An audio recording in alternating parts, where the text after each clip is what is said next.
નમસ્કાર, આપ જોઈ રહ્યા છો લખત ન્યૂઝ અપડેટ ચેનલ। તમામ સમાચાર અને અપડેટ મેળવવા માટે ચેનલને સબસ્ક્રાઇબ કરો અને બેલ આઇકન પર ક્લિક કરો જેથી તમામ સમાચાર અને અપડેટ તમને મળી રહે। નગરમાં પોલીસ સ્ટાફ દ્વારા ઈદના તહેવારને લઈને ફૂડ પેટ્રોલિંગનું આયોજન કરવામાં આવ્યું।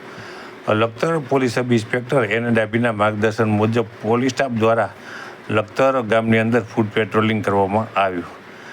હાલમાં હિન્દુ મુસ્લિમના તહેવારો ચાલી રહ્યા છે ત્યારે સુરનગર જિલ્લા ડીએસપી ડૉક્ટર ગિરીશ પંડ્યા દ્વારા સમગ્ર સુરનગર જિલ્લાના તમામ તાલુકા અને ગામડાઓની અંદર ફૂડ પેટ્રોલિંગ કરવાનું આયોજન કરવામાં આવ્યું છે। સાથે શાંતિ સમિતિ બેઠકનું પણ આયોજન કરવા માટે થઈ માર્ગદર્શન અને સૂચના આપવામાં આવી છે। ત્યારે લખતર પીએસઆઈ એન એ ડાભી અને સ્ટાફ દ્વારા લખતર ગામની અંદર ઈદના તહેવાર નિમિત્તે ફૂડ પેટ્રોલિંગનું આયોજન કરવામાં આવ્યું હતું, જેથી કરી અસામાજિક તત્વો અને બિનકાયદેસર પ્રવૃત્તિ કરતા લોકોની અંદર પોલીસનો ખોફ રહે તે માટે થઈ અને આ પેટ્રોલિંગ કરવામાં આવ્યું હતું।